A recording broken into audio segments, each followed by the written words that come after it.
IGNOU online, हाँ वो तो है। एडमिन आस्क क्वेश्चन 0, बट फिर वो लास्ट तक जो क्वेश्चंस आए हुए ना, they are all old questions. हाँ अभी आ रहा होगा मतलब आएगा। कौन सा पेज में है? लास्ट पेज कितने?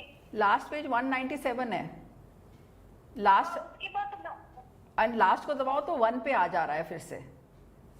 ओके हाँ अच्छा ठीक है, मैं उनसे बात करके अभी ऑन करवाती हूँ। हाँ प्लीज करा लो। हम लाइव जा रहे हैं, हम टाइम नहीं है, we are just going live immediately. ये फुल कैसे हो जाएगा स्क्रीन? You do it. ठीक है, ओके फाइन, ओके करा दो प्लीज। हाँ अच्छा सुनो, वेलकम टू दी 6।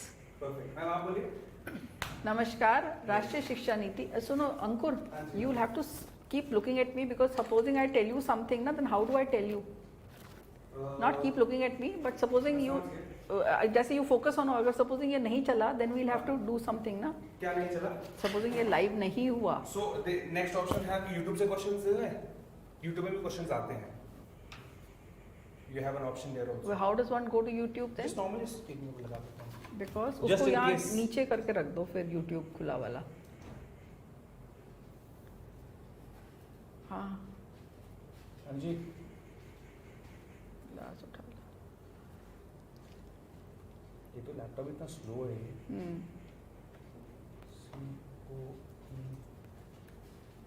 लाइव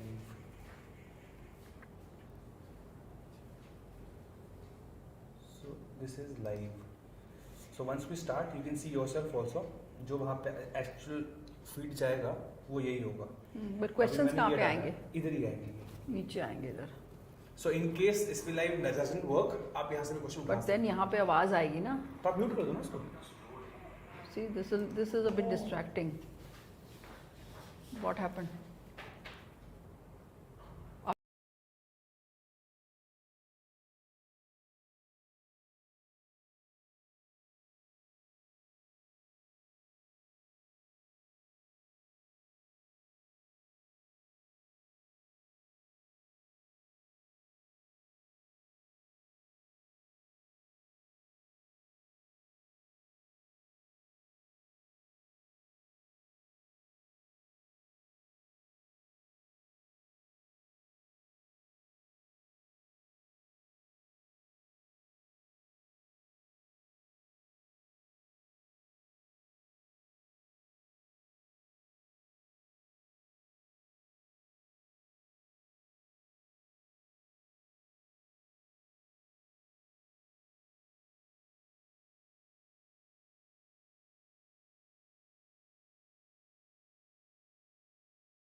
नमस्कार। राष्ट्रीय शिक्षा नीति 2020 को आगे ले जाने के लिए इस 6 दिवसीय व्यावसायिक विकास कार्यक्रम के इस सत्र में आप सभी का स्वागत है। Welcome to this session of the professional development programme for university teachers of colleges and universities for the implementation of the National Education Policy 2020. We have with us today Professor Rashmi Sinha. She is a professor in the School of Social Sciences, Indira Gandhi National Open University. Earlier, Dr. Sinha has been the director of the School of Social Sciences, IGNOU. Her discipline is anthropology. She has been involved in a number of committees related to the implementation of the National Education Policy 2020. I welcome you to this session, and today Professor Sinha will talk to us about a very key area which is mentioned again and again in the National Education Policy, which is that of multidisciplinary approach and multiple entry and exit in academic programs। इस विषय पर हमारे साथ आज professor रश्मि सिन्हा जी हैं और वो एक बहुत ही इम्पोर्टेंट टॉपिक पे बात कर रही हैं, मल्टी डिसिप्लिनरी अप्रोच की। मैं चाहूँगी कि आप अपना प्रेजेंटेशन दें। Thank you doctor Anita Priyadarshini, thank you so much. ये हमारा 6 दिवसीय प्रोग्राम है जिसमें से आज लास्ट डे है, 6th डे है। इसमें आप लोगों ने काफ़ी कुछ समझा होगा कि NEP 2020 क्या ऑफ़र करता है, हमको उसको कैसे करना है, और तरह तरह के उसमें ऑप्शंस दिए हुए हैं हमको। और ये अब हम लोग को मिलजुल के इस चैलेंज को, जो कि काफ़ी बड़ा है पर मुश्किल नहीं है, इसे हमें करना है। Multidisciplinary approach and multiple entry exit in academic programmes, along with हमने क्रेडिट के बारे में NEP 2020 में बात किया है, लैंग्वेजेस पे इस पे जोर दिया गया है, वोकेशनल स्टडीज़ पे दिया गया है, प्रोफेशनल कोर्सेज पे दिया गया है, वैल्यू एडेड कोर्सेज पे दिया गया है। यहाँ मतलब एक तरीके से ये एजुकेशन पॉलिसी हमको बहुत होलिस्टिक अप्रोच देती है चीज़ों को समझने के लिए, along with the seamless learning. इसके बारे में हम धीरे धीरे बात करेंगे। जहाँ तक सवाल है मल्टी डिसिप्लिनरी अप्रोच का, हमारी जो traditional if we go back to history, जो हमारी ट्रेडिशनल नॉलेज है इसके बारे में, जैसे कि हम तक्षशिला या नालंदा यूनिवर्सिटीज़ के बारे में बात करें, उस वक़्त से हम एजुकेशन में मल्टी डिसिप्लिनरी अप्रोच ला रहे हैं। हिस्ट्री हैज़ रिकॉर्डेड दैट हम डिफरेंट टाइप्स ऑफ कोर्सेज को कराते थे, जिसमें कि केमिस्ट्री के साथ साथ एक स्टूडेंट टेक्नोलॉजी भी पढ़ता था, कारपेंट्री भी करता था, म्यूज़िक भी सीखता था, मेडिसिन भी करता था। मतलब आपको एक ऑप्शन था कि आप क्या करना चाहते हैं। धीरे धीरे ये कम होता गया, हालांकि हम ये नहीं कहेंगे कि एकदम ख़त्म हो गया, कम होता गया। Nevertheless NEP 2020 has come up again with the approach of different aspects that they have given to be followed across the country. So multidisciplinary approach and multiple entry exit in academic programs is the topic which we would be discussing in today's session. I am sure you all have read about it, heard about it and understood about it. अब मिल के हम लोग फिर से इसको एक बार समझते हैं कि ये क्या है। सबसे पहले, अभी तक आप लोग सब देख चुके हैं पिछले 5 दिनों में, और अपने आप से भी आप सब जानते हैं कि NEP actually seeks to reform the higher education system. ना how do they plan to do it? It is offering flexibility to the students, वो जो चाहे सब्जेक्ट्स पढ़ पाएँ अपनी चॉइस के, जिससे कि उसका आउटकम अच्छा निकले। वो जिस तरह से कॉम्बिनेशंस लेना चाहते हैं वो करें। उनको एक ऑप्शन रहे कि वो कब, एक सहूलियत रहे कि वो कब पढ़ना चाहते हैं, जिससे कि मल्टीपल एंट्री एग्जिट हर किसी के लिए ज़रूरी नहीं है कि एक बार हम एजुकेशन शुरू करें तो फिर ख़त्म कर ही लें। So this NEP 2020 does cater to such students who will be able to enter and exit at the point they desire, of course with some guidelines. आप सब, हम सब कुलीग्स हैं, हम सब जानते हैं कि एक education is also means a discipline, तो एक तरीके से हमको उसको कैसे अमल करना है बताएगा। ये एक अपॉर्चुनिटी देगा हमारे स्टूडेंट्स को, जैसे मतलब जहाँ चाहे पढ़ पाएँ। ये नहीं कि एक जगह अगर हम स्टेशनड हैं तो वहीं पे जो कोर्सेज अवेलेबल हैं हम वही कर पाएँ। नहीं, हम बाहर से भी कर सकते हैं। That is what is multi disciplinary approach. अभी आप देखेंगे कि उसको हम कैसे कर सकते हैं। और इस NEP 2020 में रिसर्च बेस्ड स्पेशलाइजेशन को बहुत महत्व दिया गया है इसको, and not just in a discipline, इसमें भी मल्टी डिसिप्लिनरी अप्रोच के लिए एक महत्व अपॉर्चुनिटी दी गई है।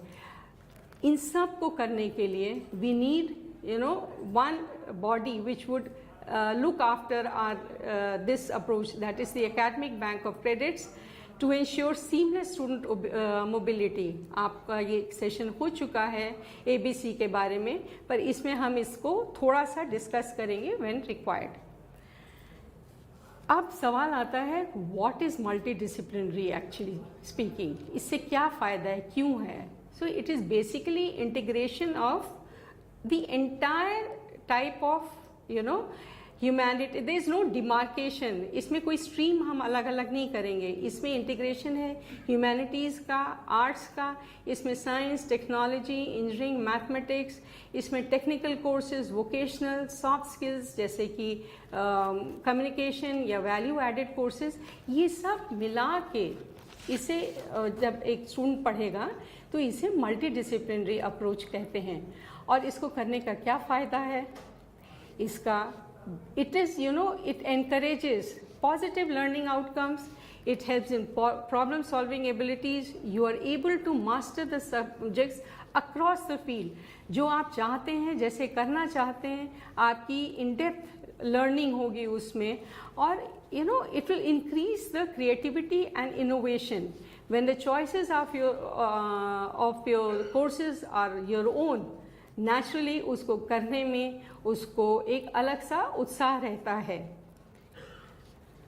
Now, how do we go about this multidisciplinary approach? कैसे करेंगे? NEP 2020 ने हमें बता तो दिया कि मल्टीडिसिप्लिनरी अप्रोच होना चाहिए, पर हर जगह ये अभी तो नहीं ही है, पर इसको हम धीरे धीरे फेज मैनर में करेंगे। पहले क्या करेंगे कि जो single stream higher education institutions हैं, we will move towards vibrant multidisciplinary institute. Vibrant means with lots and lots of disciplines, which are in demand, which a student is wanting to do. And और जो higher education institutions हैं, जो कि जिनके पास हैं कुछ ऐसे सब्जेक्ट्स, ऐसे डिसिप्लिन्स जो कि एक स्टूडेंट करना चाहता है, they become part of this HEI clusters. Mean कई सारे इस एक्चुअली NEP 2020 में स्टूडेंट को एक बहुत एडवांटेज मिला है कि वो जो कोर्सेज चाहें वो कर सकते हैं। They have the mobility to move from one institution to another also. So they can complete the choice of courses with the requisite number of credits from all higher education institutions in the cluster. जैसे सब मिलके जो हैं, इससे क्या होगा? Promotion होगा हमारे हाई क्वालिटी मल्टीडिसिप्लिनरी और क्रॉस डिसिप्लिनरी टीचिंग में, plus research across the fields will be of immense value to everybody. इसको करने से एक holistic education होगा, और in long term the approach of all undergraduate programs, including those in professional, technical and vocational disciplines, even engineering institutions such as IITs, will move towards more holistic and multidisciplinary education with more arts and humanities. जो arts and humanity stream में हैं, जैसा कि आज अभी हम लोगों में ये डिवीज़न है, वो साइंस के या किसी और चीज़ के भी सब्जेक्ट्स कर पाएंगे, वो वोकेशनल कोर्सेज भी कर पाएंगे, सॉफ्ट स्किल्स भी कर पाएंगे, वैल्यू एडेड कोर्सेज भी कर पाएंगे। इसी तरह से जो साइंस स्ट्रीम के हैं स्टूडेंट्स हमारे, उनको भी म्यूज़िक में इंटरेस्ट है, संस्कृत में इंटरेस्ट है, से पॉलिटिकल साइंस में इंटरेस्ट है, वो भी कर पाएंगे, जो कि at present it is not possible due to we have sort of rigid demarcation between ये साइंस स्ट्रीम है, ये आर्ट स्ट्रीम है, ये कॉमर्स है। इसमें you can't take any other subject which is not from their stream, or in fact which is not offered also in those colleges or the universities. NEP में हम students को ये option रहेगा कि अगर वो जहाँ पे एडमिशन लेते हैं वहाँ ये पॉसिबिलिटी नहीं है, तो they can always go to the other HEIs and do the course. इसको मल्टीडिसिप्लिनरी अप्रोच में एक इमेजिनेटिव और फ्लेक्सिबल करिकुलर स्ट्रक्चर्स की भी ज़रूरत होगी, which will help in creating combinations of disciplines for study and would offer multiple entry and exit points, thus removing the currently prevalent rigid boundaries and creating new possibilities for lifelong learning. This we will come little later. ये जो department of language literature, music, philosophy है, इनके subjects को भी ये they are very important parts in multidisciplinary approach, and इनके जो करने से इनको जो भी जहाँ से ये कोर्सेज करेंगे उसका क्रेडिट दिया जाएगा, चाहे वो कन्वेंशनल यूनिवर्सिटी से करें चाहे ODL मोड में करें. They will be given credit to these courses when they do it. The flexible and innovative curricula of all HEIs shall include credit-based courses and projects in the area of community engagement, services, environmental education and value-based. ये बहुत important है आज के student को ये भी समझने के लिए, क्योंकि environment education also helps us to understand different aspects. सिर्फ केवल सब्जेक्ट्स पढ़ने से ही नहीं, हमारा एक होलिस्टिक अप्रोच होना चाहिए टुवर्ड्स एजुकेशन.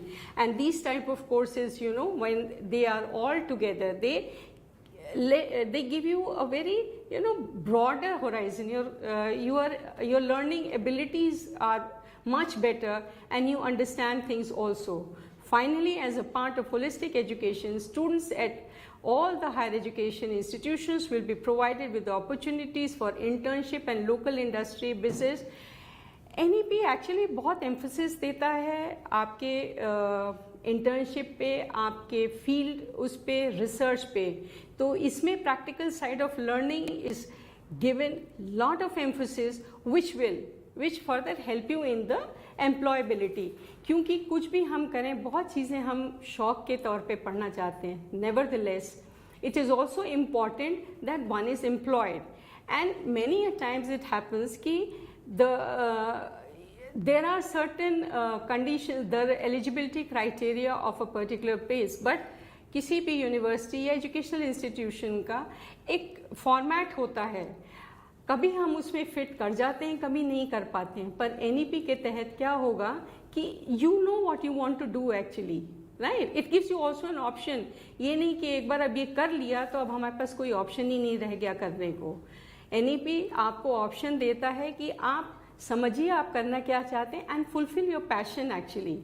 तो as colleagues you all must be understanding and must be facing this issue from the students कि this question हम क्या करें, what to do, how will I get a job, suppose I do this particular course or a program, will I get a job, what sort of jobs will I get. तो हम लोग के पास भी एक fixed answer होता है, ये कर लोगे तो ये मिल जाएगा, ये कर लोगे तो ऐसा होगा. पर अभी हम देखते हैं कि इवन जॉब अपॉर्चुनिटीज़ जितनी वेरिड हैं उसी तरह से एलिजिबिलिटी क्राइटेरिया भी बढ़ गया है. तो इसके अगर NEP से हम करेंगे तो वी विल नो कि मैं जो करना चाहती हूँ या करना चाहता हूँ मैं उसी किस्म का कोर्सेज करूँ जिससे कि मुझे अपनी एम्प्लॉयबिलिटी में एडवांटेज हो. No this is what actually the NEP 2020 envisages us to do कि हम कैसे करेंगे. But I am very happy to share that Indira Gandhi National Open University has been actually having this approach right from the beginning. We had this our flagship program, bachelor's degree program, which we popularly call as BDP. We offered it in 1988 and it is actually it has most of the components of what NEP 2020 asks for. ये जो in fact हम उस time पे ही IGNOU was having the credit system. तो ये जो BDP था ये 96 क्रेडिट का था. मैं था इसलिए कह रही हूँ कि जुलाई 2019 से हमने CBCS को अपने इम्प्लीमेंट कर लिया and now we offer it as BA general back करके. सो BD पे जब हम ऑफर करते थे तो it was a 96 credit program. अब इसमें हम 3 तरीके के कोर्सेज ऑफर करते थे. एक तो था फाउंडेशन कोर्स, एक हमारा होता था एप्लीकेशन ओरिएंटेड कोर्स और एक होता था हमारा डिसिप्लिन ओरिएंटेड कोर्सेज. अब फाउंडेशन कोर्सेज में क्या करता था and I must tell that ये जो फाउंडेशन कोर्स करते थे it was across the university. एक इसमें होता था foundation of social science and humanities, दूसरा होता था foundation course in science and technology और तीसरा था फाउंडेशन कोर्स इन लिंग्विस्टिक्स. इसमें इंग्लिश एक था और उसके बाद 2 कोर्सेज हमें करने होते थे. इसमें एक English was there and there were number of regional languages that were offered. तो दूसरा कोर्स जिसमें जो स्टूडेंट जैसा भी कंफर्टेबल होता था वो लेता था। इसके बाद हम एप्लीकेशन ओरिएंटेड 2 कोर्सेज मैंडेटरी थे जो कि करने थे। इसको जो हमारा स्टूडेंट होता था वो लेता था, there was cluster of bag of courses that were offered, और इसको जो उसको अच्छा लगता था या लगता था कि उसकी एम्प्लॉयबिलिटी में इसका काम आएगा उसको वो वैसे लेते थे। फिर हमारा होता था डिसिप्लिन के हिसाब से कोर्सेज। अब हम अगर कोई किसी एक डिसिप्लिन में 48 क्रेडिट्स कर लेता था तो उसको हम BA मेजर देते थे, विच in a conventional university could be, it was equivalent of honors program।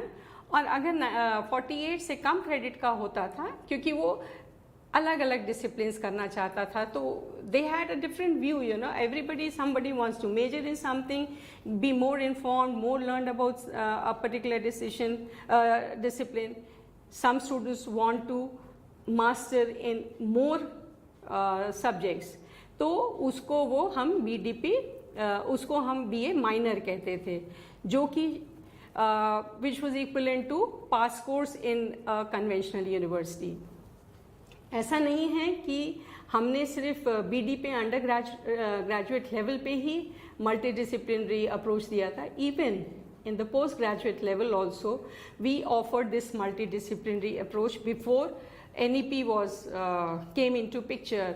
MA economics हो या MA पॉलिटिकल साइंस हो, MA पब्लिक एडमिनिस्ट्रेशन हो, sociology, just to give in few examples, इनके जो अपने कोर कोर्सेज होते थे वो तो थे ही, पर जो सेकेंड ईयर में इलेक्टिव कोर्सेज में it used to be from across the school, चाहे वो जेंडर का हो, चाहे वो एजुकेशन से कंटिन्यू एजुकेशन से लेते थे, they would take the subject. तो we had this actually we were following this multidisciplinary approach right from the beginning, of course not in the way now the way NEP 2020 has come, and in fact NEP 2020 के आने के बाद से हमने IGNOU में जितने programmes हम offer कर रहे हैं अब हम उसको समझ के ही उसी तरह से प्रपोज कर रहे हैं जैसे कि हमारे मास्टर्स लेवल के प्रोग्राम अब सब 72 से 80 क्रेडिट्स के हो गए हैं।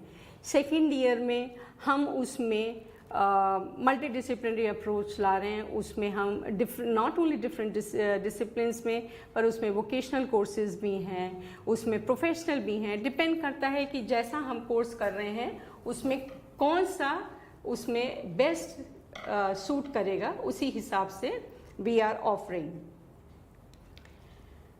And we were flexible also, जो इसमें आगे हम मल्टीपल एंट्री एग्जिट की बात करेंगे, हम उसमें तभी फ्लेक्सिबल थे क्योंकि हम किसी स्टूडेंट्स को हम बैचलर्स में जैसे 3 साल तो देते ही थे, पर हम ज़्यादा साल भी दे देते थे 3 to 6 years, because we knew that a student is may be for some reason not able to complete the program उतने 3 साल में, तो हम उसको ऑप्शन देते थे उस टाइम पे कि वो इसको 6 साल में कर सकते हैं। इसी तरह से मास्टर्स कोई मैंडेटरी नहीं था कि 2 ही साल में करना है, तब हम उसमें 5 साल देते थे कि उसी रजिस्ट्रेशन पीरियड में आप अपना कोर्स कंप्लीट कर लें।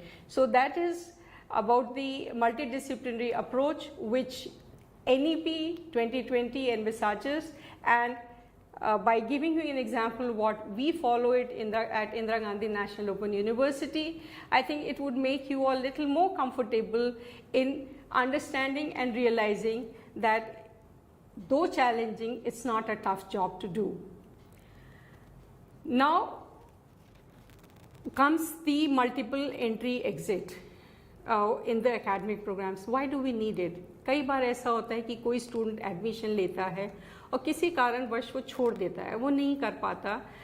ये फर्स्ट ईयर में भी हो सकता है, ये फर्स्ट डे ऑफ एडमिशन में भी हो सकता है, और ये लास्ट डे ऑफ एग्जामिनेशन में भी हो सकता है कि वो किसी वजह से नहीं कंटिन्यू कर पा रहे। There is some reason which is actually unavoidable. क्या होता था उससे, फिर सारा का सारा उन्होंने जो उतने दिन तक पढ़ा होता था वो वेस्ट जाता था, क्योंकि उसका कोई रिकॉर्ड ही नहीं है, कुछ है ही नहीं करने को। तो इसलिए मल्टीपल एंट्री एग्जिट आई। फिर इसकी वजह से जब ड्रॉप आउट हो गया तो naturally it is loss to the student, और जो स्टूडेंट होता भी था वो चला जाता था, तो इससे ड्रॉप आउट रेट बढ़ जाता था। अगर हम मल्टीपल एंट्री एग्जिट ले आएँ तो हमारा ये ड्रॉप आउट रेट है जो वो हम रिड्यूस कर लेंगे, और उससे हमारा जो ग्रॉस एनरोलमेंट रेशियो है GER, which is one of the major objectives of national education policy, इसको हम कर पाएंगे। ये बहुत ज़रूरी है, और इसके लिए flexible learning also facilitates lifelong learning. It is really important. तो मल्टीपल एंट्री एग्जिट ऑप्शन का क्या एडवांटेज है? अगर सपोज हमने कोर्स किया, ठीक है, और वो हम किसी वजह से छोड़ दिया, अब हमारे पास जो हमने कोर्स किया है, उस एग्ज़ाम ऑफ कोर्स दिया है, वी हैव बीन इवैल्यूएटेड, उसको हम क्रेडिट को एक्यूमुलेट कर जाएगा। फिर जब हम दोबारा एंट्री लेंगे तो उसको हम उसमें जोड़ के वो एनकैश हो जाएगा। एनकैश मीन्स उसको हम जो हमने अर्न किया है उसको हम यूज़ कर लेंगे। ऑल्सो हम एक रिजिड गाइड करिकुलम में नहीं फंसे रहेंगे कि यही कोर्स करना है। जब हम क्रेडिट एक्यूमुलेट कर रहे हैं तो हम जो कोर्स हमको लगता है हमारे हिसाब से अवेलेबल है और हम कर सकते हैं, मुझे यूज़फुल होगा, हम वो कोर्स कर सकते हैं। इन सब को अगर हम कर लेंगे तो हम जो भी लेवल ऑफ एजुकेशन अटेन करना चाहते हैं उतना नंबर ऑफ क्रेडिट हो जाएगा, तो we would be able to do it. और इसके लिए बहुत इम्पॉर्टेंट है कि हम जितने लोग पढ़ सकें उतना पढ़ें। We need to curtail this drop out and improve our GER. This is very important for the country also. So इससे क्या इस सिस्टम से क्या होगा कि reduce, we will be able to reduce the dropout rates as I just mentioned. Flexible course completion period, हमको एक समय मिल जाएगा। ये जो क्रेडिट है ना, जो हम समय कह रहे हैं, actually that will be accumulated in academic bank of credit, ABC में होगा, और ये 7 साल के लिए ये वैलिड होगा। ठीक है, इसको हम 7 years तक, आज हमने किया, ये 7 साल तक चलेगा, और इसको हम जिस तरह से कोर्सेज को करना चाहते हैं इसको हम अपने पेस से, अपने समय पे, जहाँ से हम करना चाहते हैं उससे कर सकते हैं, जैसा कोर्स करना चाहते हैं।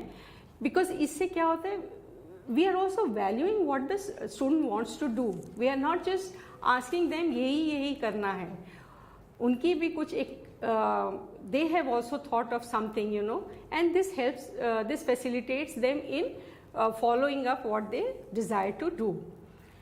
This is what I just mentioned. आपका एक सेशन हो भी चुका है एकेडमिक बैंक ऑफ क्रेडिट में। इसमें शायद भी ये होता है हर हायर एजुकेशन इंस्टीट्यूशंस में, they'll have to get registered for it, तभी ये क्रेडिट सिस्टम को हम ट्रांसफ़र कर सकते हैं। It is a national level facility, इसमें आपका क्रेडिट ट्रांसफ़र हो सकता है, और एक बार आपने सर्टिफिकेट हो, डिप्लोमा हो या डिग्री हो, जो भी ले लिया, उसके बाद ये जो आपने क्रेडिट अर्न किया है वो एक तरीके से डेबिट हो जाता है। मतलब आपने यूज़ कर लिया तो वहाँ पे उसका बैलेंस ख़त्म हो जाएगा। मूक्स एक बहुत है जो कि स्वयं प्लेटफॉर्म पे अवेलेबल है।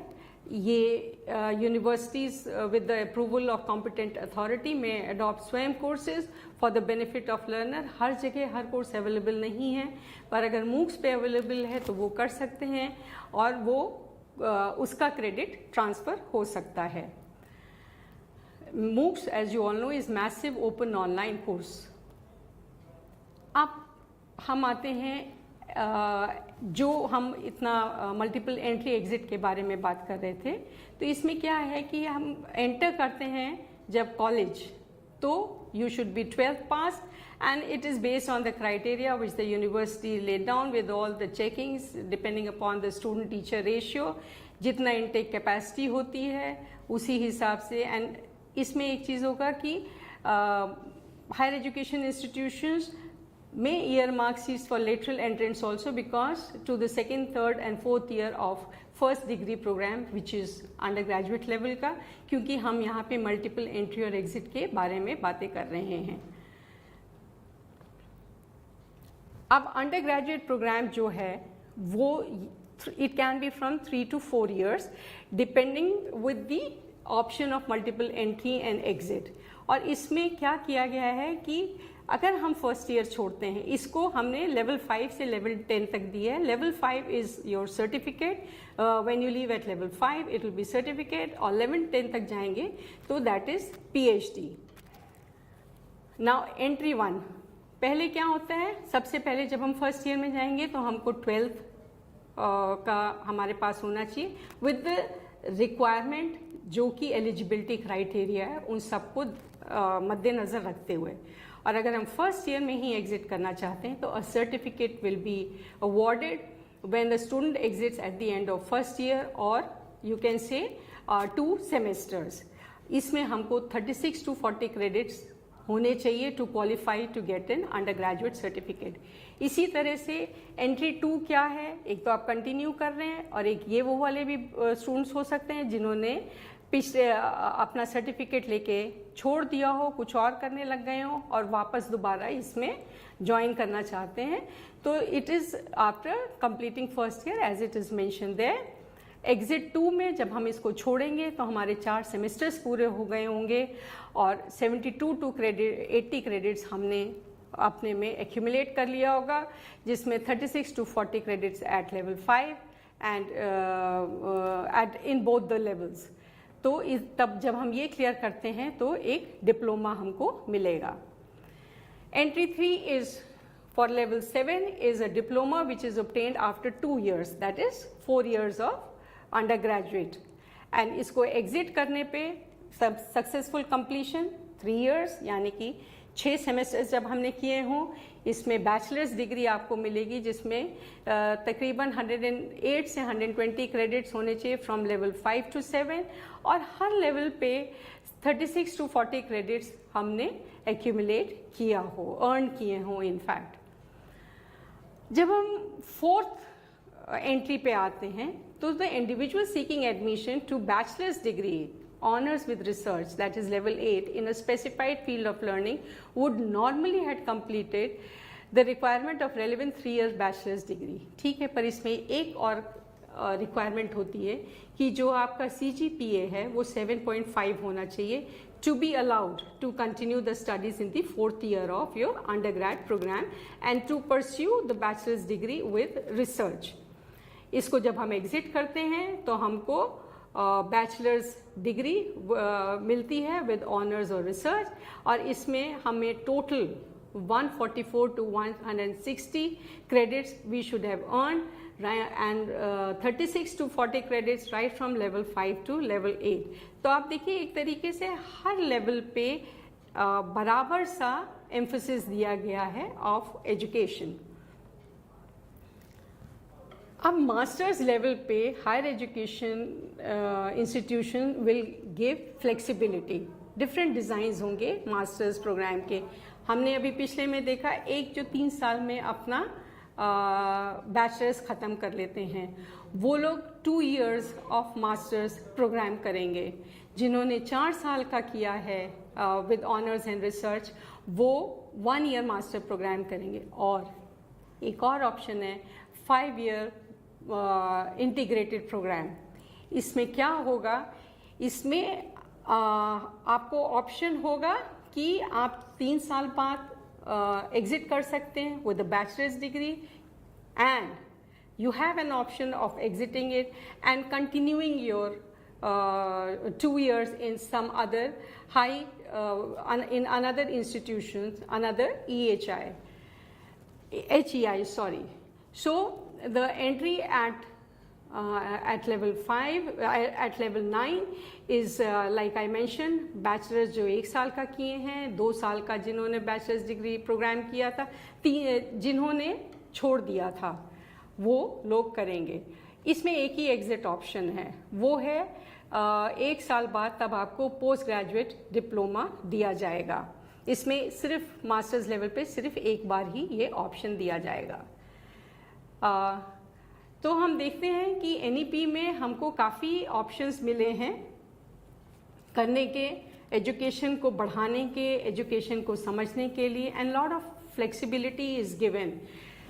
इधर मैं आपको एक थोड़ा सा हम बता देंगे। इनफैक्ट इग्नू में भी हम multiple entry exit option provide करते हैं, and more than 20 programs in IGNOU have this entry exit program. Just to give example of few of them, we have MA in Gandhi and Peace Studies.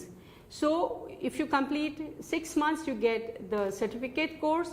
1 साल करने के बाद आपको diploma post graduate diploma मिलता है, और 2 साल कंप्लीट करने के बाद MA in Gandhi and Peace Studies मिलते हैं। इनफैक्ट कुछ समय पहले तक हम MA in डिस्टेंस एजुकेशन भी था हमारा, ये 2 years प्रोग्राम है, और 1 साल करने के बाद post graduate diploma in distance education मिलता था। So we had the option of exiting in the first year. In also we have option exit करने का। See we have actually modular form.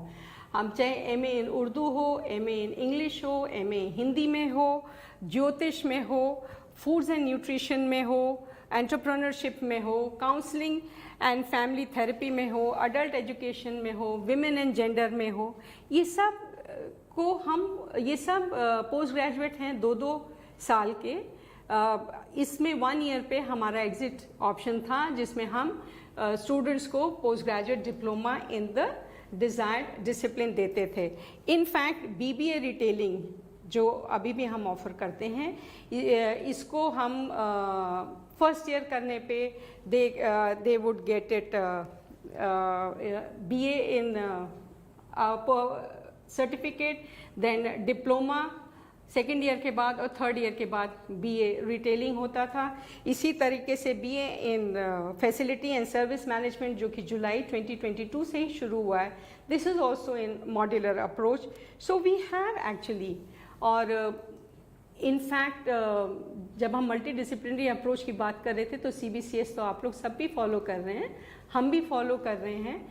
तो ये एंट्री एग्जिट भी we at IGNOU have been following actually for quite some time, और अब नया जब हम प्रोग्राम प्रपोज करेंगे तो हम NEP 2020 को we'll keep it into consideration, and we are working towards it to offer it as per the requirement of this NEP 2020.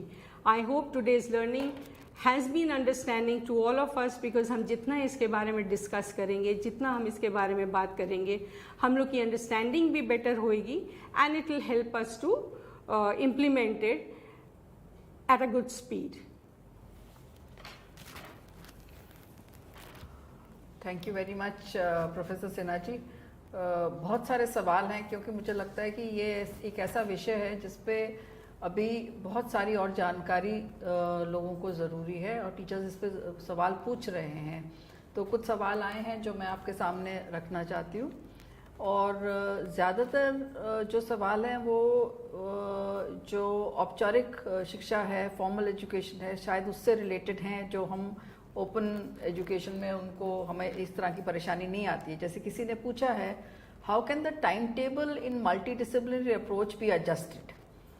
Class time कैसे होगा अगर सब्जेक्ट्स ओवरलैप होंगे? So of course this is a practical problem related to a practical situation in probably formal education system.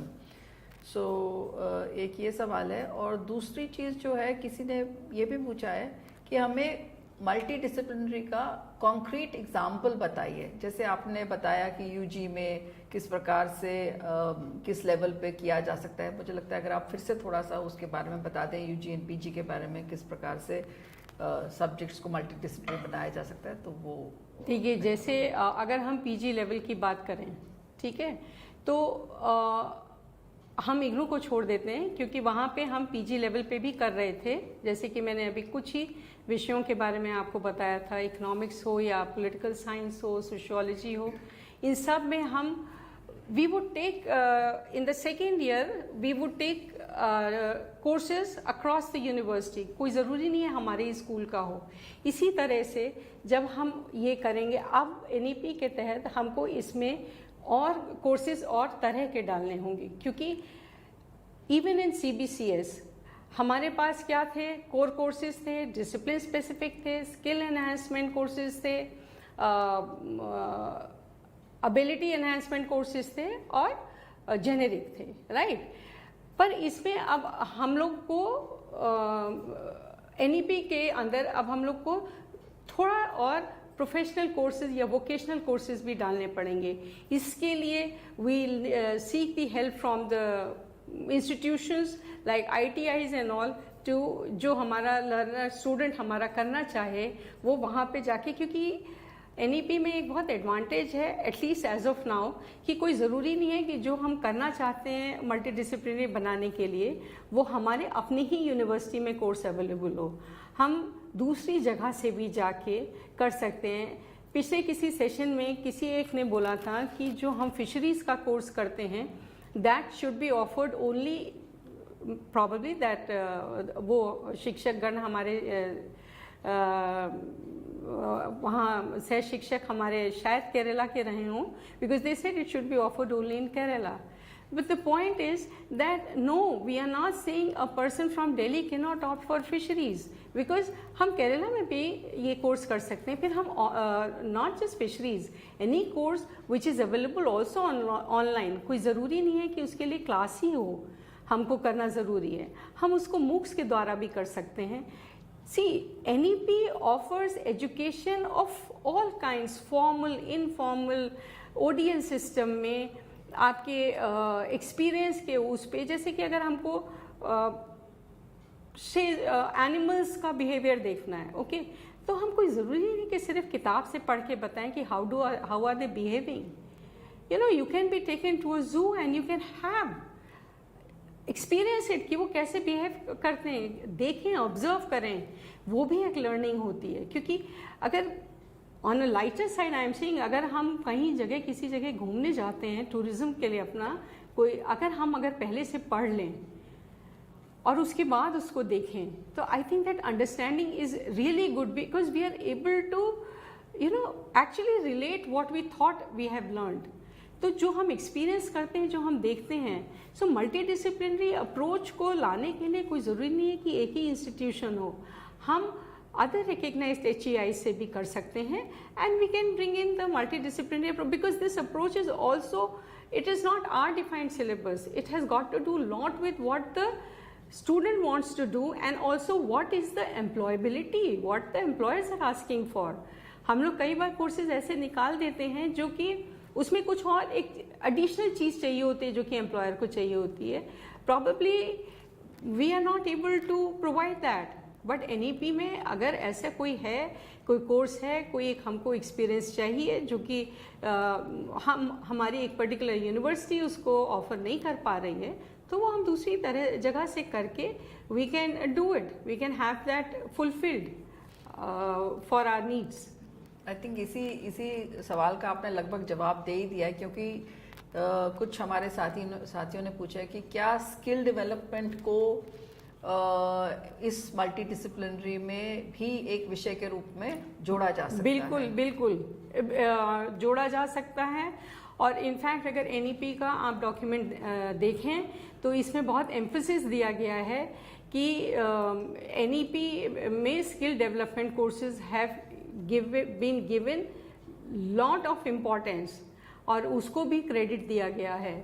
ऐसा नहीं है कि हम जो अपने कन्वेंशनल कोर्सेज केवल पढ़ते हैं उन्हीं को दिया गया, नहीं, इसमें स्किल ओरिएंटेड कोर्सेज को भी काफ़ी तवज्जो दिया गया है।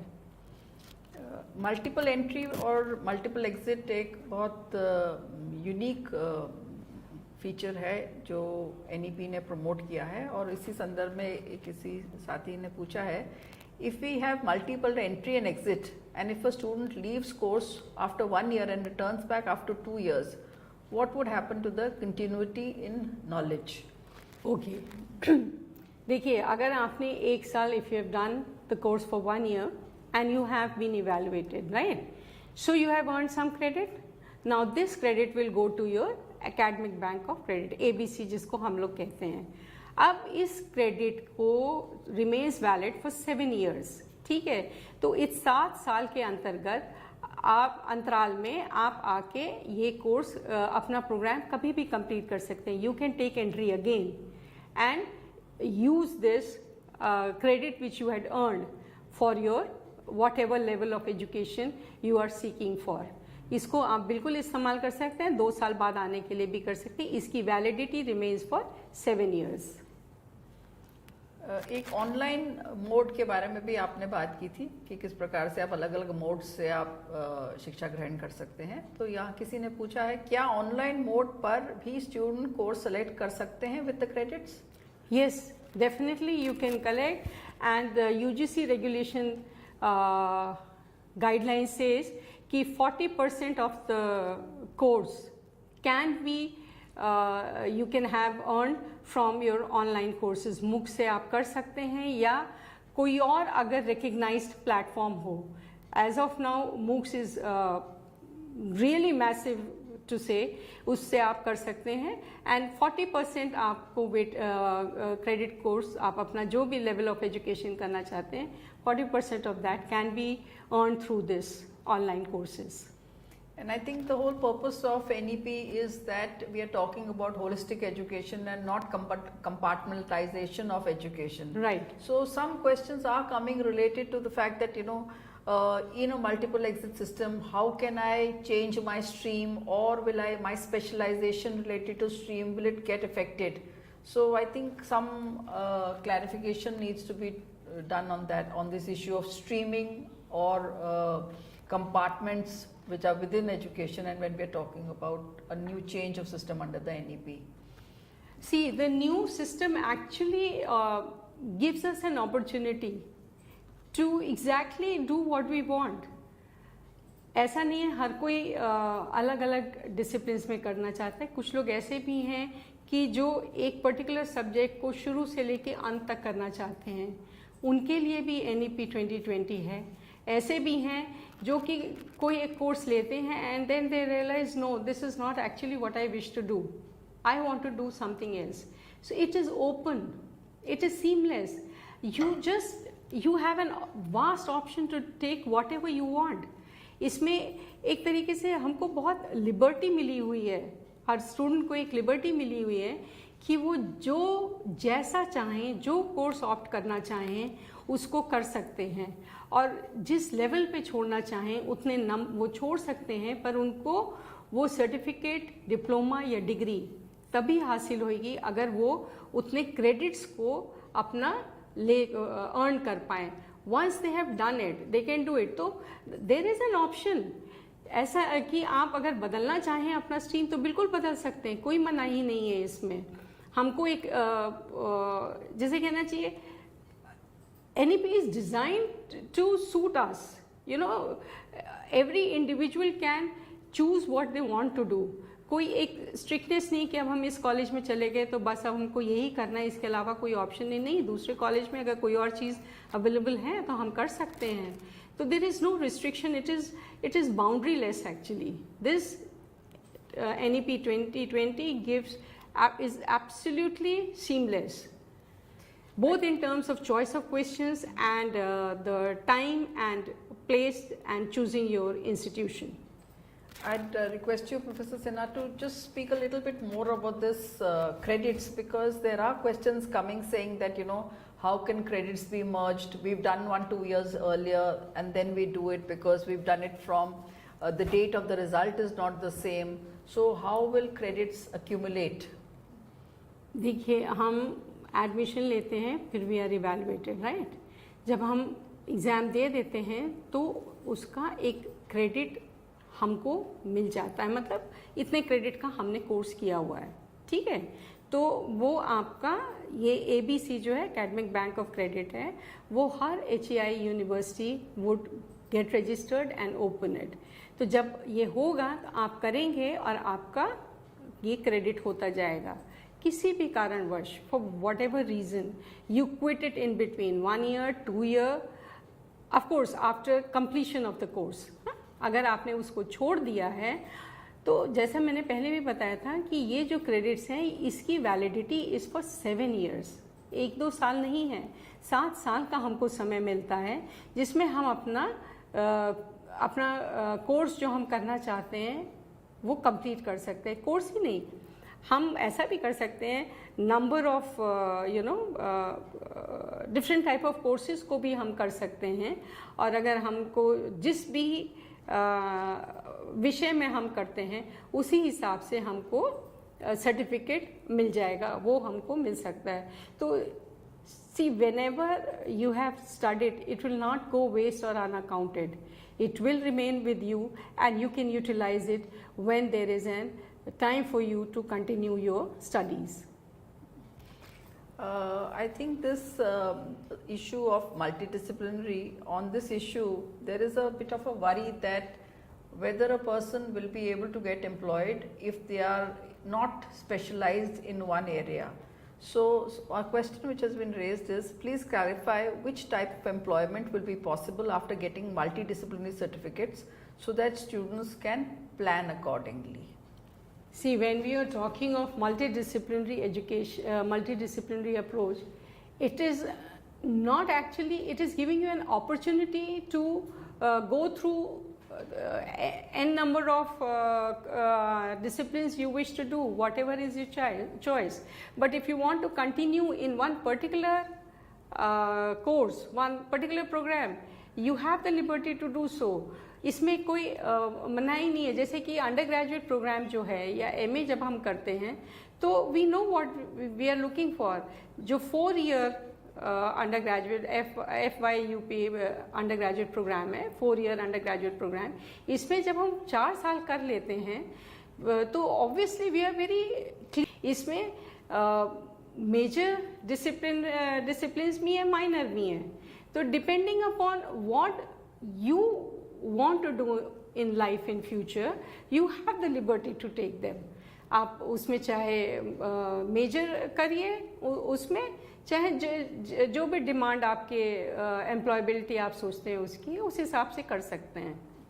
आई थिंक एम्प्लॉयबिलिटी के साथ साथ हायर एजुकेशन में भी जो बात आप अभी कह रहे हैं मेजर और माइनर की, क्योंकि इन्होंने एक सवाल पूछा हुआ है कि NEP 2020 के अनुसार यदि कोई विद्यार्थी हिंदी में MA करता है तो क्या अंतर अनुशासन के अंतर्गत दूसरे विषय ब्रैकेट संकाय में PhD कर सकेंगे?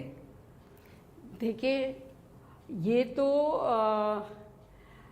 डिपेंड करेगा कि UGC की क्या गाइडलाइंस होंगी, क्योंकि जब हम अगर हम उसको रिलेट कर सकेंगे किसी और डिसिप्लिन से भी, क्योंकि रिसर्च को भी अब ये नहीं कह रहा है NEP 2020 कि एक पर्टिकुलर विषय में ही करिए, उसमें भी वो मल्टीडिसिप्लिनरी अप्रोच लाने के लिए कह रहा है। ऐसा नहीं है कि हम अभी नहीं करते research with a multidisciplinary approach.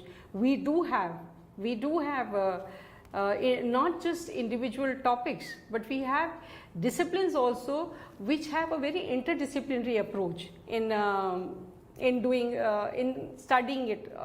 तो उसको PhD में भी इसी तरह से मल्टीपल डायमेंशनल अप्रोच होना चाहिए और मल्टीडिसिप्लिनरी ला सकते हैं। अब स्पेसिफिकली हिंदी में करके हम किस चीज़ में उसको, देखिए एक जुड़ना होता है ना, अगर हम उस चीज़ को जोड़ पाएँ तो कर सकते हैं, पर there has to be meaning to what we do if we are able to relate Hindi with whatever we wish to do. Hindi को आप ज्योतिष से डाल सकते हैं, this is just an example I am giving, इसको आप कर सकते हैं। तो it is, but yes one needs to work out the, and plus what UGC guidelines would offer for PhD or research, that has to be taken care of. Thank you so much. Again a question on skilling. NEP के अंतर्गत छात्र को कौशल विकास कैसे होगा? I think आपने इस पे काफ़ी विस्तार से ऑलरेडी बात की है आपने, क्योंकि वही क्वेश्चंस बार बार लोगों को परेशान कर रहे हैं कि can skill be taught in college, how will we have many skilled peoples who do not have degrees. ये बहुत अच्छा सवाल है, प्रायर लर्निंग से संबंधित लगता है। बिल्कुल, you are right. You have given the answer in fact. We have many skilled people who are not having degrees. For example, carpentry, photography, electrician. Can they teach their skill in a college? Maybe learn a skill in a college which can be certified. I think with probably yes, with the skill sector actually they are the ones who would be giving. और अगर हर जगह ज़रूरी नहीं है कि हमको ये मिल पाए, पर जहाँ से ये रिकग्नाइज होते हैं वहाँ से we can do it, you can get evaluated. from them. Yes, और जो नेशनल हायर एजुकेशन फ्रेमवर्क है उसमें भी national skills qualification framework NSQF, उसमें भी स्किलिंग के बारे में बहुत कहा गया है और प्रायर लर्निंग के बारे में बहुत कहा गया है कि इसको इवैल्यूएट करके लोगों को सर्टिफिकेट उसी हिसाब से दिया जाए। और इनफैक्ट इसीलिए लाइफ लॉन्ग लर्निंग को भी एम्फेसिस दिया जाए कि there is no barrier, you can just learn at any stage of life you wish to, और accordingly you will be given credits. और एक सवाल है, ये आ रहा है कि can the multidisciplinary entry, is it applicable to all universities in India? देखिए, राइट नाउ अभी ये NEP 2020 आया है, इसके बारे में काफ़ी डिस्कशंस हो रहा है, we are talking about it and we are trying to understand. तो the idea is to have actually multidisciplinary universities, है ना, पर अभी तो नहीं है, अभी तो हमको इसको धीरे धीरे लाना है। पर जब तक ये नहीं है तब तक हम क्या कर सकते हैं कि cluster of institutions can join hands together and offer courses to our students whatever is available in a particular university। तो इसको हम इम्प्लीमेंट करने में समय लगेगा।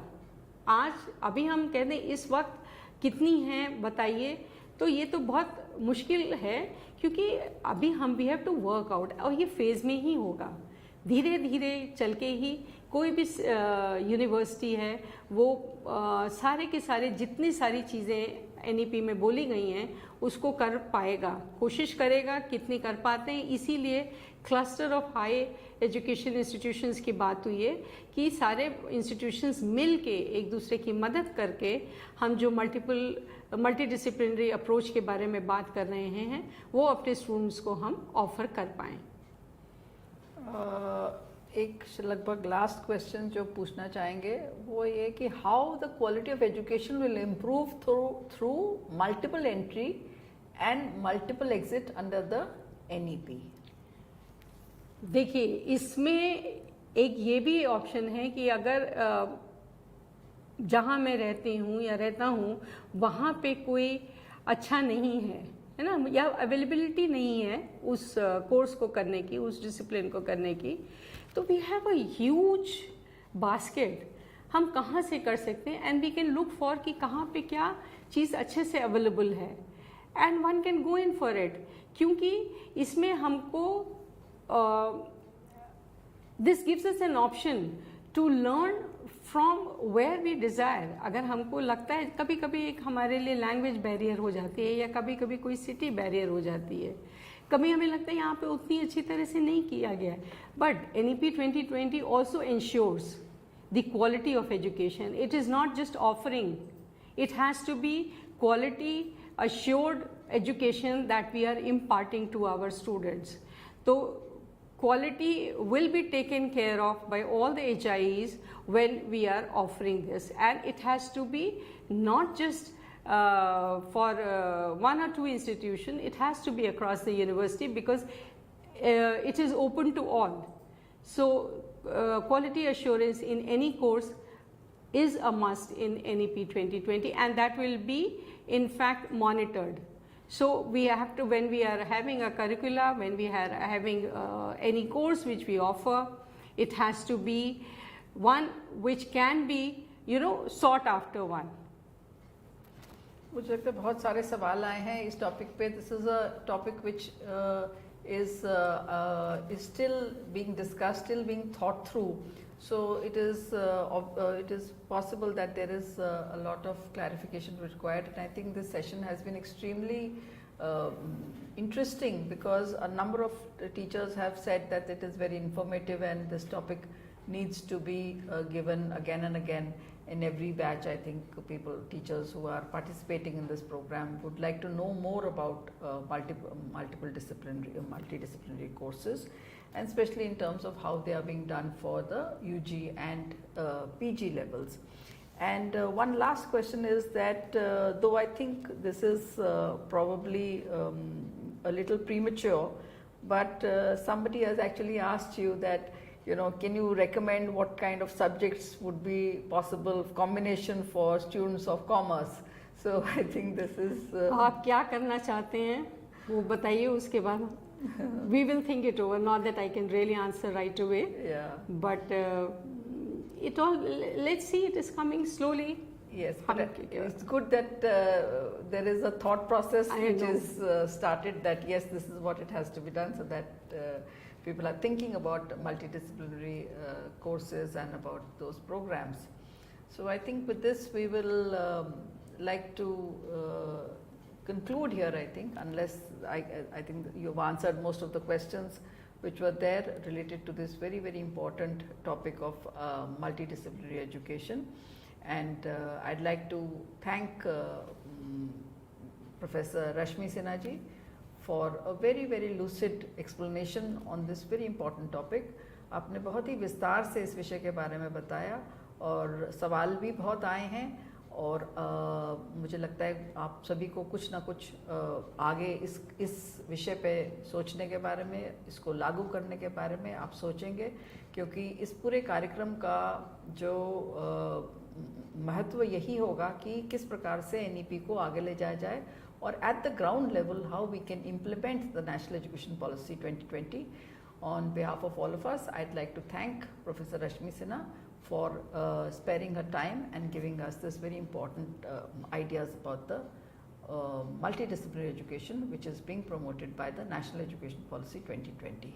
Thank you very so much, and I hope it has been learning and understanding for all my fellow colleagues. Thank you so much.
Hello friends, my name is Professor Sudhanshu Bhushan and I am the head of the Department of Higher and Professional Education in National Institute of Educational Planning and Administration, Delhi.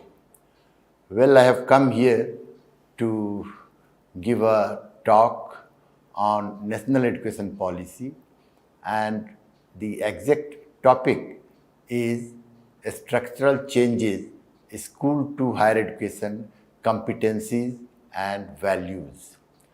Now, the objective of this video lecture is to understand what are the structural changes in national education policy, right from school education to higher education, and we'll also try to understand how at the level of agency, how at the level of an individual, be it teacher or administrator, we need to understand the competencies and changes in the behavior, that is in terms of values, that would lead to the success of National Education Policy 2020. Well, my presentation will be in three parts. In the first part, I would like to provide a framework to understand the change process, any change process. And as you know, the whole purpose of National Education Policy is to produce that change. Secondly, I would like to discuss very briefly on what are the changes at the level of a structure, what are the big changes, what are the systematic changes. And thirdly, I would like to also elaborate for these big changes, systematic changes, what are the changes in at the level of competencies, at the level of values are required. So the whole presentation will be in three parts. Let us discuss with the first part. What is the framework through which we can try to understand, analyze the national education policy? Well, there is an important framework of structure and agency. This framework says that at times there may be a necessity to change the structure, to change the system, which is normally in that kind of a change takes place from the top. So National Education Policy also talks about certain change at the level of the structure. Now, on the other hand, there are various changes which take place at the level of the agencies. When small changes at the level of the teachers become a part of the system, then also change takes place at the level of agency. So both structure as well as agency in this framework have to work together. Only then the real change in education as a result of education policy may take place. So if there is a change in the structure, it is necessary to understand what are the roles and responsibilities at the level of an agency, mainly particularly in education at the level of teachers in higher education as well as in school education. So it is with this framework that I would like to discuss the systemic level changes, structural level changes in school education as well as in higher education. So the whole point is that firstly we need to realize that both are essential. If certain change take place at the level of a structure and agency does not change, then the real change in education will not take place. Well, now coming to the second point, and which I think is very, very important aspect of national education policy, that is that a lot of changes have been envisaged at the level of system, at the level of structure. Why these changes have been envisaged? These changes have been envisaged because at the macro level, at the systemic level, in terms of the external level, lots of changes are taking place. As you know, change in terms of technology, change in terms of pedagogy, etc. are taking place, and therefore it is necessary that some big changes at the level of a structure are also brought about. Now, if you analyze at the level of a school education, one such change is the change in terms of the whole level of education in a school. For example, we have been following as a result of National Education Policy 10 plus 2 plus 3 type of education. But now what is being envisaged is that there will be 5 plus 3 plus 3 plus 4. Now when I say 5 means what? 5 means 5 years of schooling is the first level, which is called the foundation level, which means that the 3 years for the pre-primary level and 2 years of the primary level. So this is a big change in the conception of how school level of education be categorized. The second level change is called the preparatory, which means that it will be a middle level, which is inclusive of 3 class, grade 3, 4 and 5. And then there is further change from middle to preparatory, and which is the level for furthermore class 6, 7 and 8, and then there is a secondary level, which is class 9, 10, 11 and 12. So whole school education has been divided into 4 stages. First is the foundational, second is the preparatory, third is the middle, and fourth is the secondary level. Now if this kind of a structural change is taking place, then there is a lot which is expected from the teachers. How do we understand the ethos of the different level or stages of school education, and how change can be brought about at different levels of schooling? I will deal with more on this aspect a little later on. Let me again talk about another big change, you can say a structural level change, and that is again in the language. So whole idea of language now is also looked at a little differently, where it is said that in the formative stages, say up to 5 years or up to the foundational level, the language will be that of home language or the local language, with which a child is very much familiar. And then gradually we will move towards bilingualism. That means one language may be a local language or the regional language, another language may be that of any other language, Hindi or English or any other language. So bilingualism is then has to be practiced at the higher levels of school education gradually. So this also demands a lot of changes in the way a teacher has to teach in the class.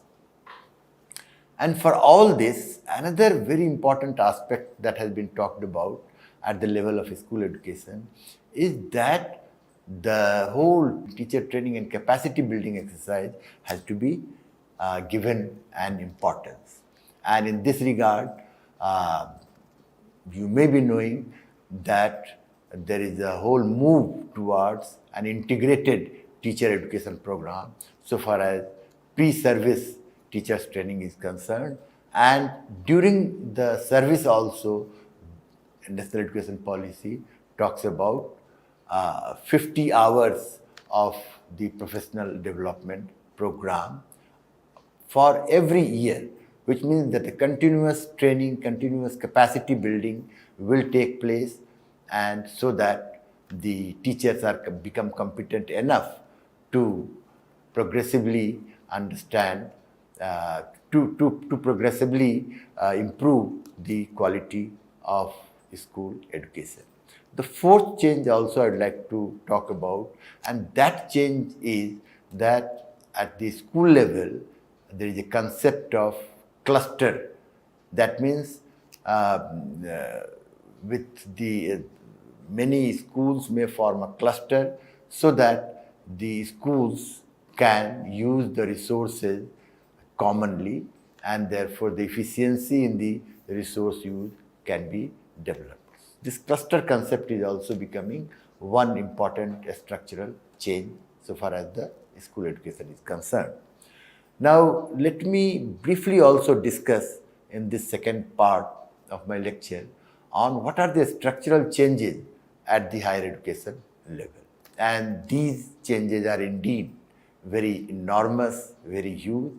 First and foremost change that is being thought about is that the affiliating system has to be abolished. As you all know that there are many state universities, there are many affiliated colleges, maybe in some state universities there may be 50, in another state university there may be 100, and there are indeed many state universities where there are thousands of colleges affiliated to it. And it has been realized over last so many years of the evolution of higher education in India that affiliating system is very difficult to manage. If a university has, say, 100 affiliated colleges, then managing those affiliated colleges is very difficult. This is not a good governance, a smart governance, efficient governance. And therefore now it is said that there should be only multidisciplinary research university, multidisciplinary teaching university, multidisciplinary colleges, and even a cluster of few colleges may also form a multidisciplinary environment. So there is a shift from whole affiliating system to some sort of a multidisciplinarity system. And multidisciplinarity is the core idea, is the core concept. So how this structural change has to be brought about will be a question which will engage our policy makers for time to come. But another structural change that is being thought about is that how do you make curricular arrangement such that the multidisciplinarity can be practiced. So multidisciplinary can be practiced, one, at the level of changing the structure by a shift from affiliating university system to multidisciplinary university system or college system, or it can also be brought about by having a multidisciplinary curricula. So how do we really develop multidisciplinary courses, multidisciplinary curricula? How do we provide the larger number of choice of courses to the students? This is also a very big structural change that at the level of higher education being thought about. Now, of course, related to this is also the idea of a multiple entry and exit. Now, this idea is being debated all over India at all the levels of higher education. Now, what policy says is that we must have a 1-year certificate course, maybe for 1 year. After 1 year, students may make an exit to the labor market. They can come back, they can join for another year of diploma course, or there could be 2-year integrated diploma course, there could be 3-year degree course and 4-year degree and research degree course at the undergraduate level. So this also requires a lot of thinking, lot of discussion at the department level, at the college level, at the university level, so that some such sort of multidisciplinarity through the curricular changes be brought about.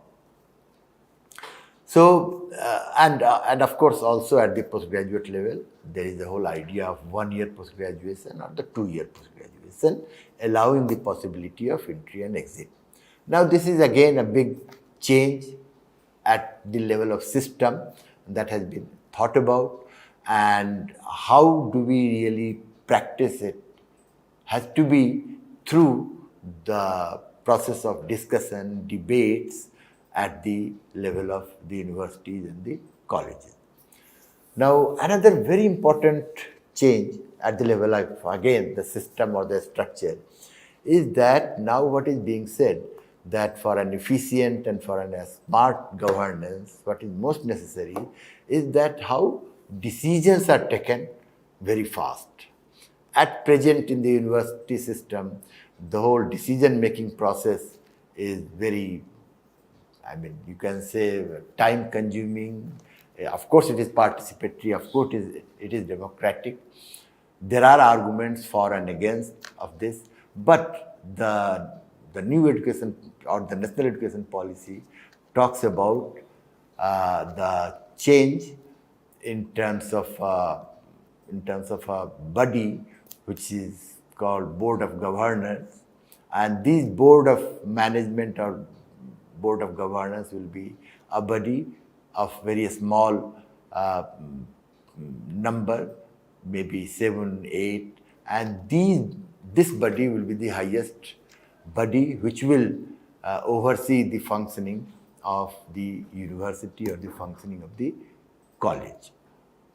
Associated with this is also the idea of an institutional development plan. That means every institution has to have an institutional development plan which will be the guiding force, which will be the guiding document to make changes over a period of 10 years, over a period of 15 years in the institution, and slowly move towards multidisciplinarity, slowly move towards curricular reform, slowly move towards multiple entry and exit, and so on and so forth. Therefore, to summarize what I am trying to say is that at the school level, there is a structural change.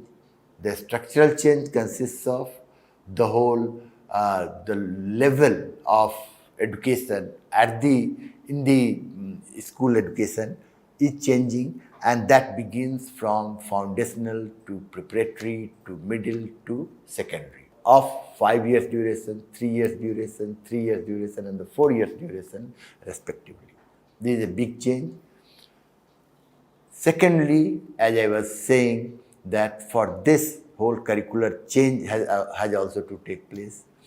I will also add here that there is also a commitment of 50% of vocationalization of education, both at the school level as well as at the higher education level, and therefore at the secondary level, how vocationalization takes place is also an important challenge so far as national education policy is concerned. The second change, as I talked about, is that for all this to take place, the whole language policy has also to adjust according to this, and the basic thrust is that during the earlier years, while there may be the home language and the local language or the regional language, but gradually we need to move towards bilingualism. And then there are at the teacher preparation level also there are structural changes which are being suggested, and much emphasis has been placed for the preparation of the teachers.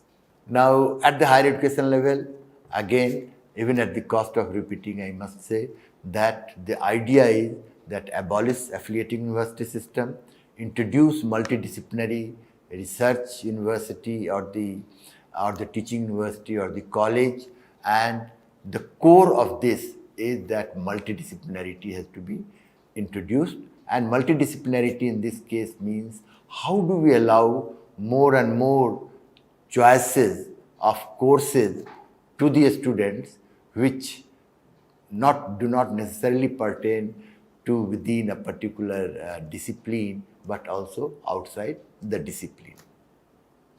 And I also discussed the changes at the level of at the systemic level in terms of how the Board of Governors driven management has to be introduced in the in the college or the university, and how the institutional development plan and the curricular structure such that there is a possibility of certificate program, diploma program, or the degree level program which can be introduced.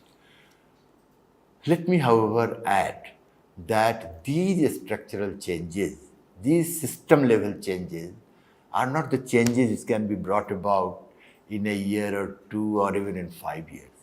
This is a process which will continue for next 10 years, 20 years, or maybe even for a greater span, for a greater period of time. But the message is that we need to move from one particular kind of system to another particular kind of system or the structure. Now, what is important? What is important is that these structural level changes can be successful only when the behavioral changes also take place at the level of agency. That is why I said in the first part that if the structural changes and the agency does not change, then the structural change cannot be brought about. It will be very difficult to have a structural change. So what is necessary is that at the behavior of an agency also must go along with the structural change. What does this mean in concrete terms? In concrete terms, it means that if we want to have a structural change in favor of multidisciplinarity, then the competencies of a teacher has to develop to understand what multidisciplinarity is and how can we allow more and more choice of the courses in a multidisciplinary or an interdisciplinary framework. And therefore, it also means a change in values. Change in values means what values are? Values are our sense, our beliefs of, so that through which we live in a society. So how do we live in the society? We live in the society with values of trust, with values of mutual cooperation, with values of participation, with values of understanding others, and so on and so forth.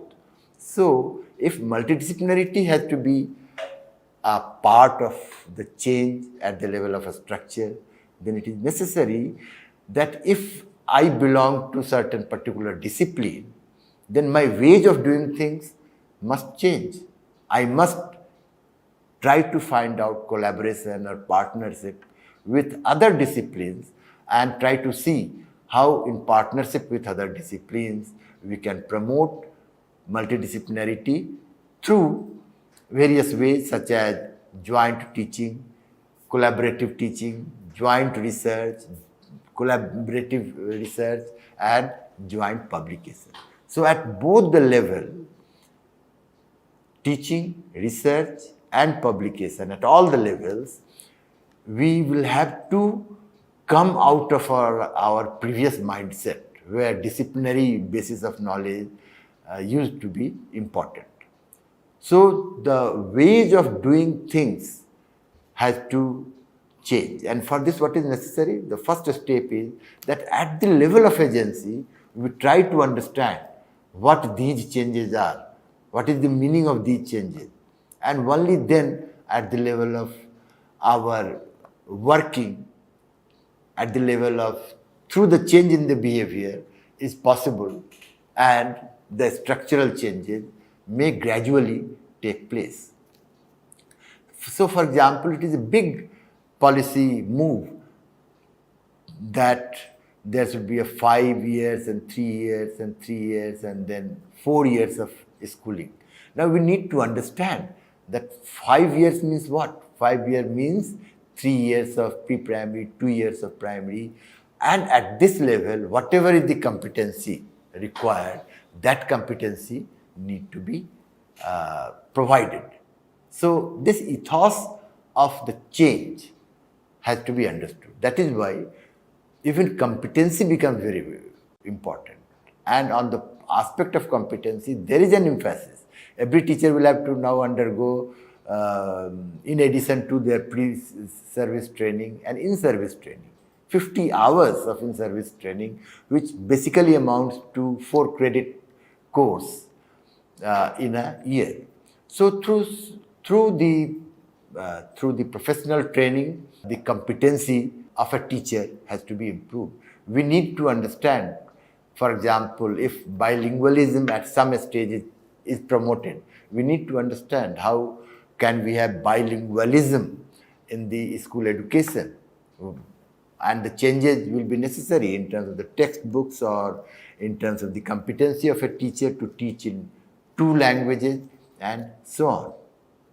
So the whole idea, the whole objective of this particular lecture is to understand, is to sensitize, is to orient our teaching community, which is indeed one of the largest community in India, is that if the national government has been promoting few changes at the level of a structure, at the level of system, which has become inevitable perhaps because large changes are required at the present moment, then it is necessary that our ways of doing things should also change accordingly.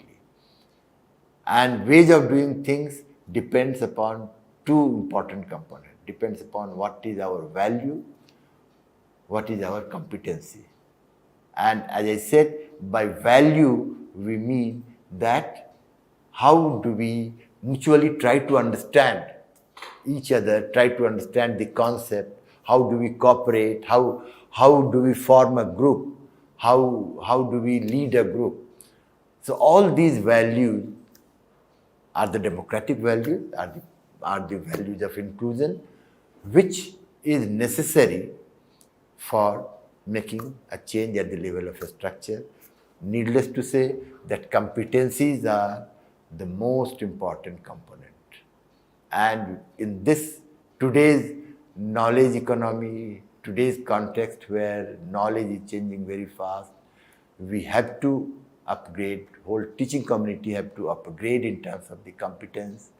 You may not be a master of all the knowledge, but it is necessary that we try to understand much more deeply anything that we have to implement.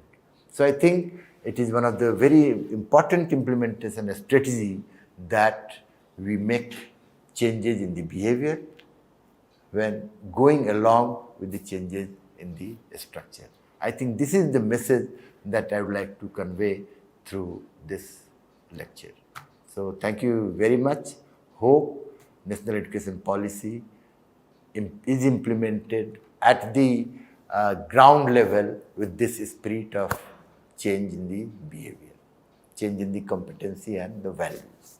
So thank you very much.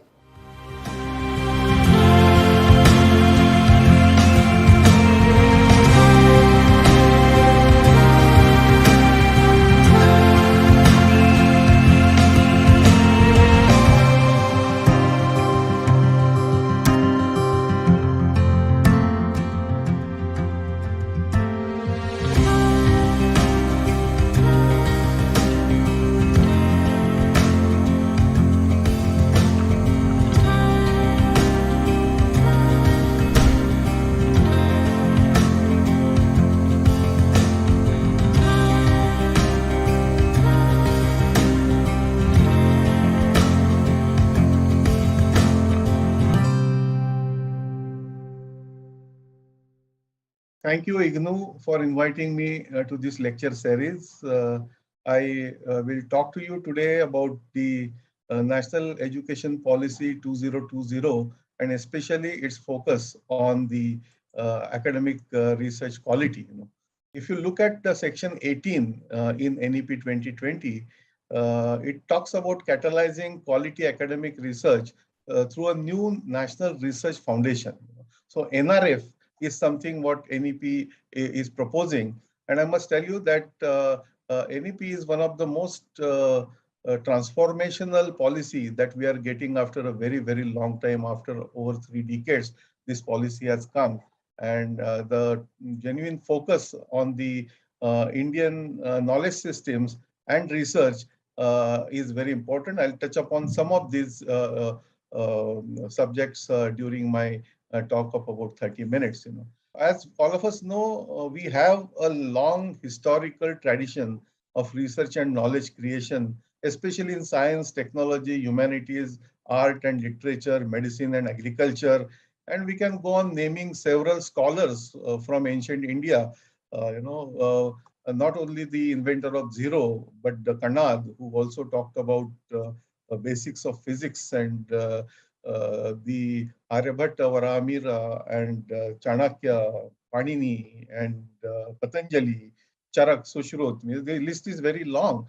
So the research and innovation tradition was there in Bharat, I would say, because when we talk about India, we start thinking about India only after 1947. But we have a history of thousands of years. So Bharat and Bharatiya Gyan Parampara is something which we have to really consider at the backdrop when we are talking about research in 21st century. There is no doubt that India or Bharat actually, and that's why Prime Minister has appealed us for Atmanirbhar Bharat. And Atmanirbhar Bharat, we have to also regain Atma Sanman, and regaining Atma Sanman for Atmanirbhar Bharat requires to learn from our heritage, our culture, our tradition, and take them forward with the current science and technology for innovation. So we need to really reclaim our tradition to emerge as a knowledge society and also emerge as a stronger economy in the world. Because without research and innovation, this is not possible. A significant expansion of our research capacities and output across disciplines is very, very vital. For instance, if I may just quote, which is there in NEP 2020, it says that, or it's rather gives some figures, the research and innovation investment in India has been very, very small. For instance, just 0.69% of the GDP. And if you compare with the other countries, example, United States is about 2.8%, China is about 2.1%, Israel is about 4.3%, South Korea, a smaller country, a much smaller country, is spending something like 4.2%, almost 3 to 4 times more than what we are spending. So the establishment of National Research Foundation comes as a very prominent hope to move in the right direction, because the overarching goal of NRF is to enable a culture of research to permeate through our universities, because the culture of research has to permeate through our universities, especially the state universities and public institutions where research capability is currently limited. And we have to provide a very reliable base of merit-based, at the same time equitable peer review research funding to help develop this kind of a research culture in our institutions. If you look at the research output and its impact, and if you take a kind of a span overview from 1996 to 2010 as the first step, and if you take data from Web of Science or Scopus, these are the most reputed search engines, you will find that India trails behind. India trails behind even of smaller countries like Japan or United Kingdom or Germany. US, of course, is one of the top in the list, but India still trails even behind China. India is trailing behind China. And this is something which we have to work on very, very seriously. I am a biomedical research scientist, and therefore my talk, I will be taking examples from biomedical research, But while I take examples of biomedical research, what I'm telling you is true to many other disciplines as well. For instance, if you take compare countries like, say, India, America, China, and Germany, and biomedical research output, if you get data, which we call it as cytometric data from this Scopus, still you will find that India trails behind. And while during last decade, I would say that the efforts from Indian scientific community are showing now internationally, and therefore our position is becoming stronger and stronger, still we have a long way to go. While we talk about research now, I will say something about what is the current status. If I take example of biomedical research, let me tell you that somehow in our country, at least, the research has been going on more on the lines of routine, if I may say so, because there is a very less component of originality and innovation. For example, in medical sciences, if you look at, what kind of original contributions have come from medical sciences from India, if we add this question, we have to really search very hard. For instance, new molecules, new drugs, how many of them have come from India?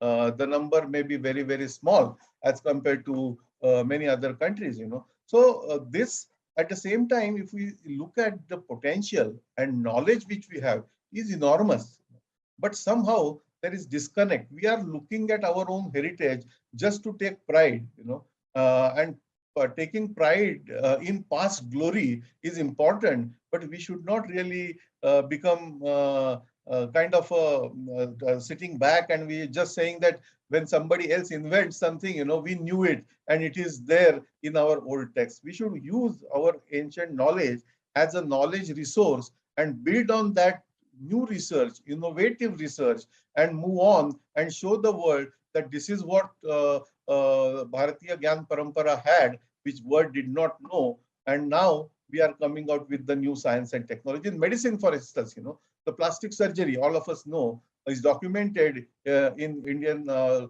subcontinent. Even during British period, there has been systematic documentation when the community of Kumars used to do this plastic surgery very, very efficiently, especially the transplantation of nose, because during olden period, chopping of nose was considered as the dehumiliating punishment that was given at that time. So nose transplantation or implantation was very, very necessary. So there is a detailed process which is given.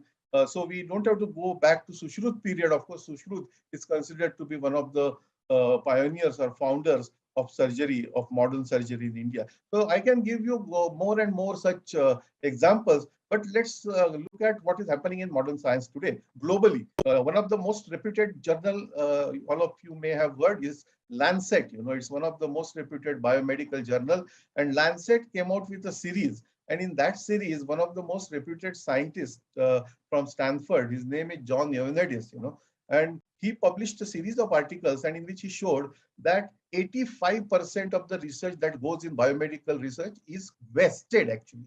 That means it is of no use.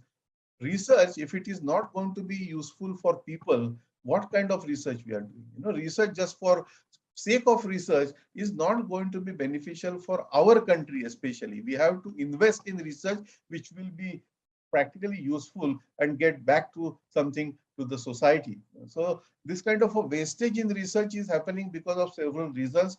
Primarily, we don't ask right questions. Asking right research question is the first step, which we don't invest much time in that. Most of our studies or many of our studies may be badly designed and therefore they are not publishable or reported properly in the reputed journals. So I would say that creativity and scientific research should be for search of truth, creating new body of knowledge. And it is about pleasure. We should take pleasure in doing research. It should be about our own devotion, our own commitment, and never-ending quest for innovation. And research should not be used merely for the purpose of publications. It is not some kind of a race. I have to become from associate professor to professor, therefore I have to publish. It should not be converted into some kind of a desperation to publish, which we witness today, because today research is more is happening because I want to do PhD, because PhD will open me doors for getting job in the universities or academic institution. Or we do research to get recognition. In my name prefix, doctor will come and I will get more recognition in the society. These are not the reasons for doing research. Socio-economic benefits, obviously as expected from research, but they should be natural outcomes. The first purpose of research should be in search of truth and creating new body of knowledge. But somehow what happened is during last, especially 3-4 decades, slowly the erosion in terms of what I would like to call it academic integrity was very, very visible. in our country, and especially it was more visible during the last 2 decades, and I will just talk about some of these cases. So I'll also discuss some of the plagiarism incidences which happened in India, and all this actually tarnishes image of our country, and therefore I'm stressing more on academic integrity and publication ethics and the issues related to plagiarism in our country. I come from Pune University. So I remember while I was at Pune University in 1992 to 1994, one of the most debated case of plagiarism was unearthed. And that case in court went on up to 2018, finally, when High Court gave a verdict and the two senior professors were actually sacked from their service. Senior professors were sacked from their service. In 1996, another case happened in the same university, and this is just, I'm giving you a few examples, but in every university you will find that such cases exist, and if you really go deep into why this is happening and why people become so desperate to publish, why people tend to take shortcuts, unfortunately, I must mention that the root cause of that goes in regulation. And while I am saying that, I'll also going to give you some examples. For instance, and all these regulations, I must tell you, that were made with good intentions, but somehow people try to misuse them, and try to find shortcuts. First, I will give an example of UGC regulation. While I was at UGC, we have discussed this thoroughly, and therefore I am frankly sharing with you. UGC regulation 2010, which talked about API, academic performance indicators. They gave a certain amount of weightage to national publications, international publications, etc., national conferences, international So there is nothing like international publication or national publication or international journal or national journal. Journals are based on the quality of journal, not whether they are national or international. For example, Current Science, although published in India, is an international journal, and there could be several journals which are named as international journal, global journals, world journals. They may not be even worth considering that they are journals, So somehow we created at that time a culture called as publish or perish, and that created a compulsion or desperation to publish. And while it was again considered in good spirit or for good purpose, well-meaning, still it led to, in 2018, UGC regulation about academic integrity. One of the very good regulation which UGC came forward, which talks about first time the plagiarism, how to handle it, how to do similarity check, how to avoid plagiarism, what could be the punishments about plagiarism, what are the levels of acceptability of similarity, and etc. etc. And during the same time, while I was not at UGC, I was at Pune University. We did a study. UGC had come out with a list of approved list of journals, and we actually analyzed that list, and we showed in 2018 that 88% of the journals which were in the approved list of UGC were predatory or dubious, and this was shocking, and this was bringing all kind of bad reputation to our country. Journals like Science and Nature wrote editorials and articles showing that how maximum more and more number of Indian authors are falling prey to these predators, and it was really very, very awkward situation for all. There were questions in the parliament, and that time minister also asked a question in the Vice Chancellor conference that I heard that now we are going to also consider Chanda Mama and Champak as research journals. I mean, this kind of a situation was there.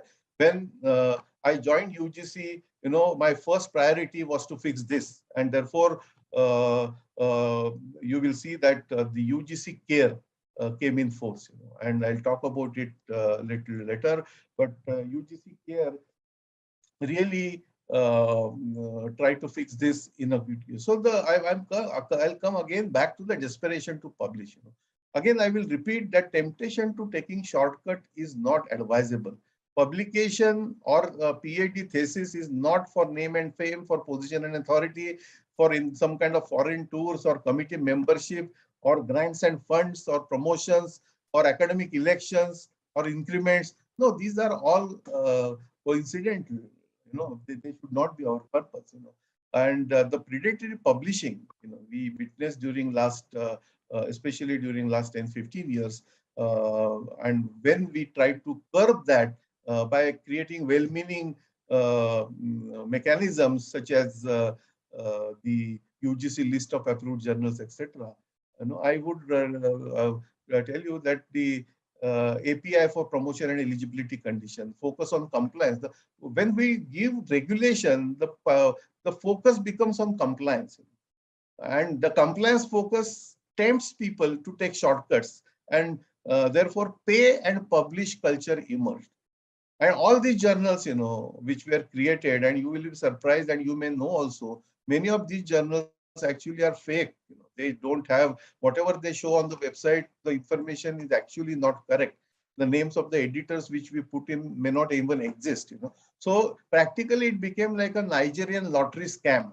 And all of a sudden, you also may have noticed, many of you may have noticed that during 2010-15, many of us started getting emails saying that we recognized your academic excellence and all, and so therefore you are requested to come on our editorial board. And name of these journals were very fancy: International Journal of XYZ, Global Journal, and all that kind of stuff. And many of us at that time have fallen prey to this kind of a gimmick.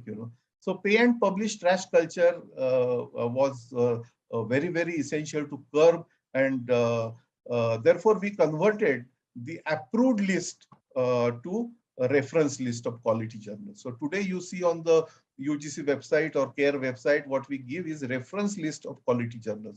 So it is up to you. UGC, why UGC should decide which journals are good and bad? It is up to the academic fraternity. It is about the university. When somebody is giving interview, it is the job of the selection committee and the vice chancellor to see at the micro level whether the quality of research work is good, and not only where that person has published it. So the responsibility we have put, or the onus we have put back on the university academic leadership, because if we try to regulate, I remember the Cobra effect. You may know that during British period in Delhi, this is known as Cobra effect. There were too many cobras in that area, and so British government announced a prize. If somebody kills a cobra and bring the dead cobra, they used to get some money. And then the result was, initially cobras, genuinely people were catching, killing and getting a reward. But then people found out that there is a good economic model, business model in it, and they started actually cultivating cobras, and cultivating cobras and then killing them and then getting the money. So this kind of a cultivating cobras, today the same model was used by predatory publishers. They came out with more and more such bad journals, and they tried to lure the academic community and actually sold these publications. And it went to such an extent that if somebody wants to improve API of last year, journals were ready. And even today, some of them are ready to improve your API by giving you backdated publications also. So we made a mockery of this scientific research and publications, and therefore academic misconduct became very, very important, handling that. Typically, academic misconduct is a data fabrication, falsification of results, or misleading research subjects, or conflicts of interest, hiding conflicts of interest. These are some of the important challenges we have to really address, and most of the key drivers, if you look at why this kind of academic misconduct is happening, the key drivers are competition. I want to become professor. I want to become highest cited somebody, all these competition, the priority claims. I want to do it first before somebody else do it, for prestige, for high achievement, for high value, commercial gains, inadequate. So there are several. So a culture of honesty and integrity is needed to maintain the highest standards of ethical practice and behavior. Increasing pressure or desperation to publish resulted in a rapid increase in the number of research publications in predatory journals, and that brought a lot of disreputation to our country. Policies and procedures for ensuring good research practices are needed, and violations of any good practice must be addressed in a fair, timely, and transparent fashion. And we hope that with this National Research Foundation, all this will be fixed more effectively. The underlying values are also important. Ethics, safeguard dignity, rights, safety, and privacy of researchers, participants in the researchers, the rigor of research, which ensures high quality in design, reliable data and appropriate methodology, rigorous and careful analysis, the transparent reporting and interpretation in the results, or proper interpretation of the results without getting temptation to overblow whatever we have observed.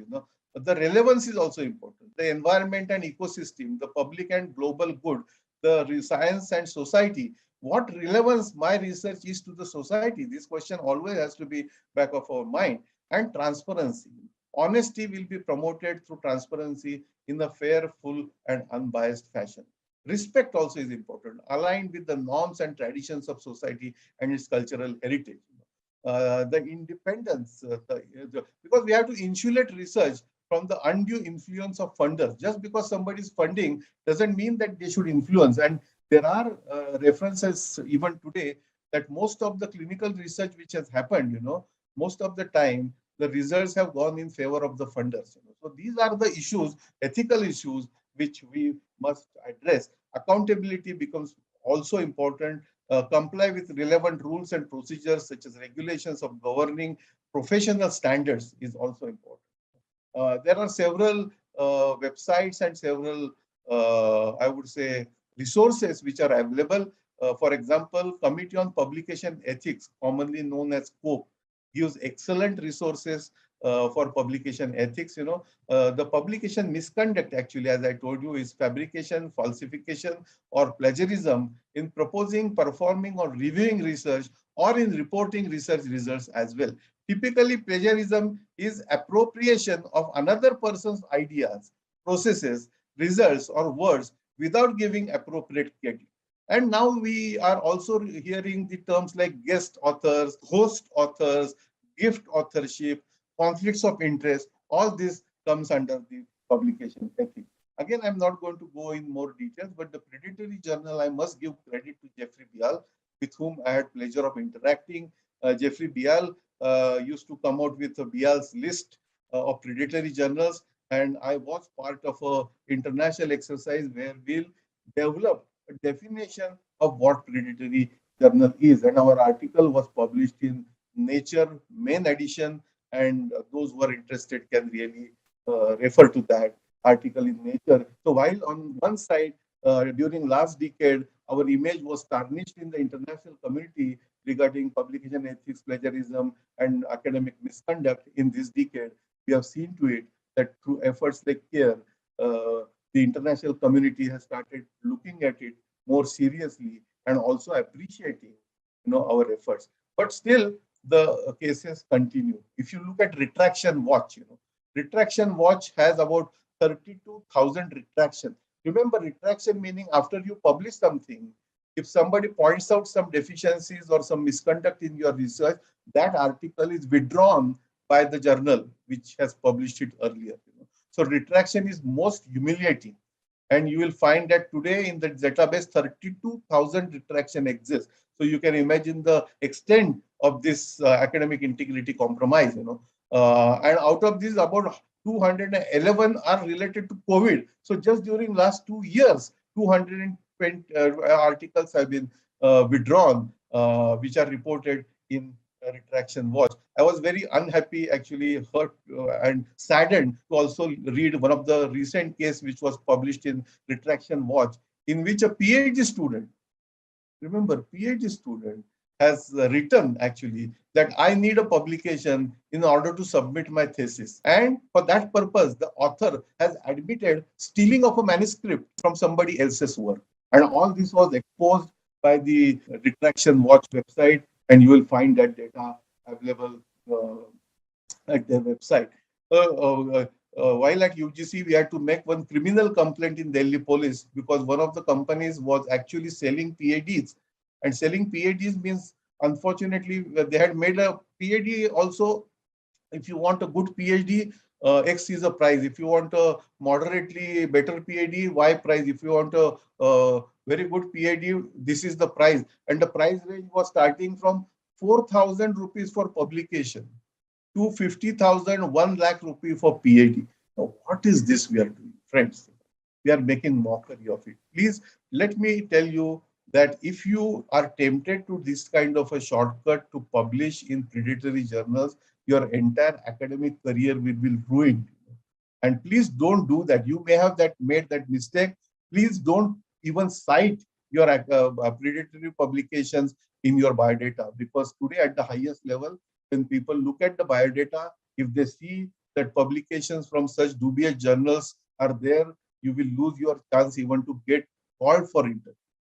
So this is a very serious business, and UGC as a regulatory body has looked into it very carefully, and the Consortium for Academic and Research Ethics, please visit that website and see. You can also read my worldview article in Nature, which is also available now on the Nature website. As UGC, we took a, what in management they call it as CAPA, C-A-P-A, corrective and preventive action. The purpose of CAPA is to collect information, analyze information, identify and investigate product and quality problems, and take appropriate and effective corrective and preventive action to prevent its recurrence in the past. Normally, CAPA principle is used in pharmaceutical industry, but we use the same principle in academic effort.